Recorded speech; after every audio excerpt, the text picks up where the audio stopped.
Hi, boys and girls. Today, what we're going to be doing is reading, or this week, we're going to be reading the complete tales of Peter Rabbit. I don't know if you read that over the summer, but we're going to go ahead and dive in. I want to show you the cover of the book. It looks beautiful. Let me show you. Can you kind of see that? Doesn't that look beautiful? So let's begin. Can you see the map? Is that neat? The Complete Tales of Peter Rabbit by Beatrix Potter. There's Peter Rabbit. Let's read what happens. Let me go ahead and take this off.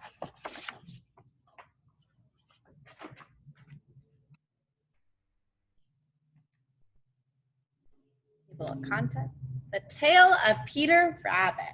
Let's read it.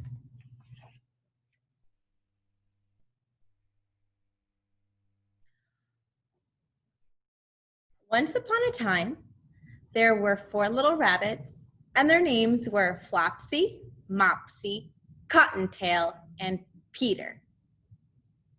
They lived with their mother in a sandbank underneath the root of a very big fir tree. "Now, my dears," said old Mrs. Rabbit one morning, "you may go into the fields or down the lane, but don't go into Mr. McGregor's garden. Your father had an accident there. He was put in a pie by Mr. McGregor." So what happened to Dad? Yeah, Dad was cooked. He was caught and killed and eaten. "Now, run along and don't get into mischief. I'm going out."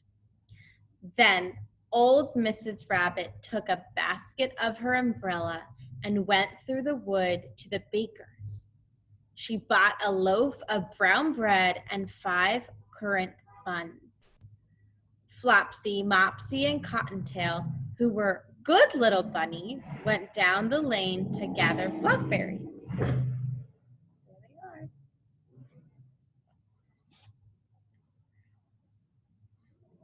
But Peter, who was very naughty, ran straight away to Mr. McGregor's garden and squeezed under the gate. First, he ate some lettuces and some French beans, and then he ate some radishes.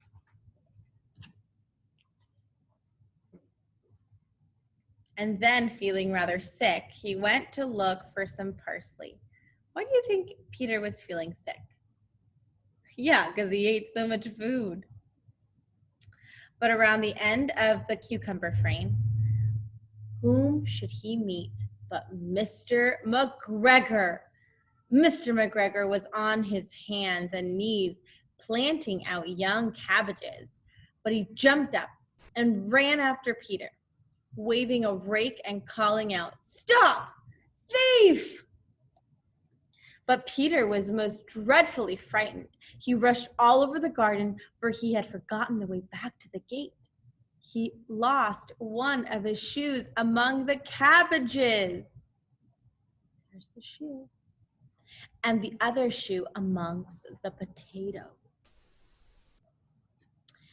After losing them, he ran on 4 legs and went faster, so that I think he might have gotten away altogether if he had not, unfortunately, run into a gooseberry net. Oh no! And got caught by the large buttons on his jacket. It was a blue jacket with brass buttons, quite new. Peter gave himself up for lost and shed big tears. But his sobs were overheard by some friendly sparrows who flew to him with great excitement and implored him to exert himself. What do you think the sparrows might have said? Come on, Peter. You can do it, Peter. Come on, Peter. Mr. McGregor came up with a sieve, which he intended to pop upon the top of Peter.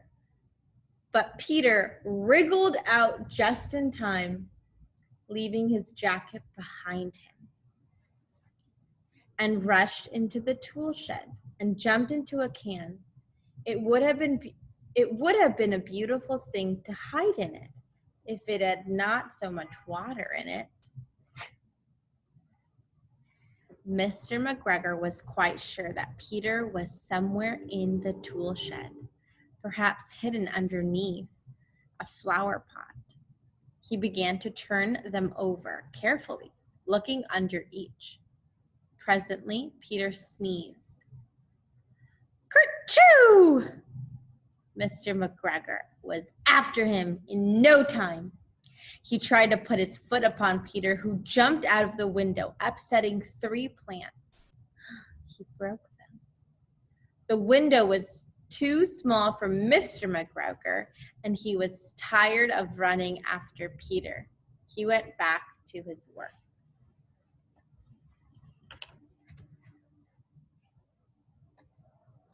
Peter sat down to rest. He was out of breath and trembling with fright, and he had not the least idea which way to go.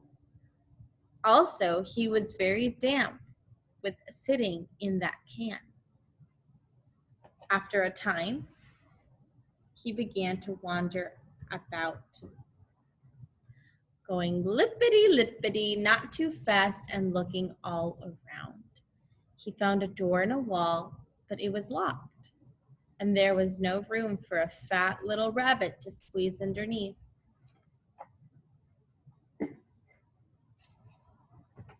An old mouse was running in and out the stone doorstep, carrying peas and beans to her family in the wood.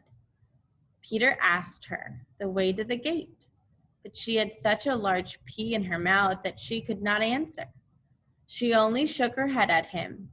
Peter began to cry. You ever felt maybe so frustrated or so lost, and then you just start crying? Big emotions.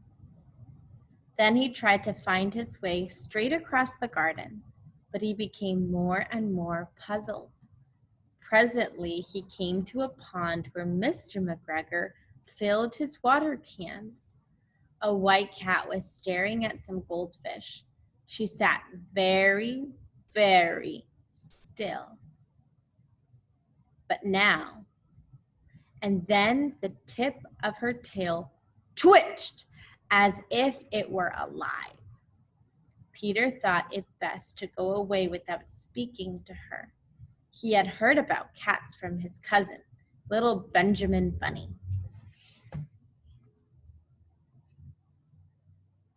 He went towards the tool shed, but suddenly, quite close to him, he heard the noise of a hoe. Scratch! Scratch! Scratch! Scratch! Peter scuttered underneath the bushes. Oh no, Peter's scared. But presently, as nothing happened, he came out and climbed upon a wheelbarrow and peeped over. The first thing he saw was Mr. McGregor hoeing onions. His back was turned toward Peter, and beyond him was the gate. Peter got down very quietly off the wheelbarrow and started running as fast as he could go along the straight walk behind some of the black currant bushes. Mr. McGregor caught sight of him at the corner, but Peter did not care. He slipped underneath the gate and was safe at last in the wood outside the garden. Mr. McGregor hung up the little jacket and the shoes for the scarecrow to frighten the blackbirds. Peter never stopped running or looked behind him till he got home to the big fir tree. He was so tired that he flopped down upon the nice soft sand on the floor of the rabbit hole and shut his eyes. His mother was busy cooking. She wondered what he had done with his clothes. It was the second little jacket and pair of shoes that Peter had lost in a fortnight. I'm sorry to say that Peter was not very well during the evening. His mother put him to bed and made some chamomile tea, and she gave a dose of it to Peter, 1 tablespoon to be taken at bedtime. But Flopsy, Mopsy, and Cottontail had bread and milk and blackberries for supper. The end. So that's the end of our little story of Peter Rabbit. What a character! Okay, so boys and girls, what did Peter Rabbit do? What happened in our story? Yep, Peter Rabbit did not listen to his mother. What did his mother say? She said, you can go play along, just don't go into the garden. Because what happened in the garden? Yeah, his dad was captured and eaten and put in a pie. So there's a lot of danger for Peter. Now at the end, we heard that Peter was a little sick. Why do you think Peter got sick? That's a good point. Remember when Peter was hiding from Mr. McGregor and he hid inside of a water pot and there was water inside the pot? So guess what Peter was? Peter was drenched in water. So when he got out, he was damp, he was wet.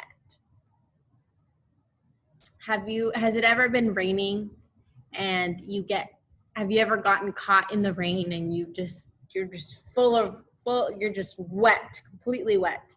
And then the next day you're just a little bit sick. So I think that's what happened with Peter. He got a little sick because he didn't listen to his mother.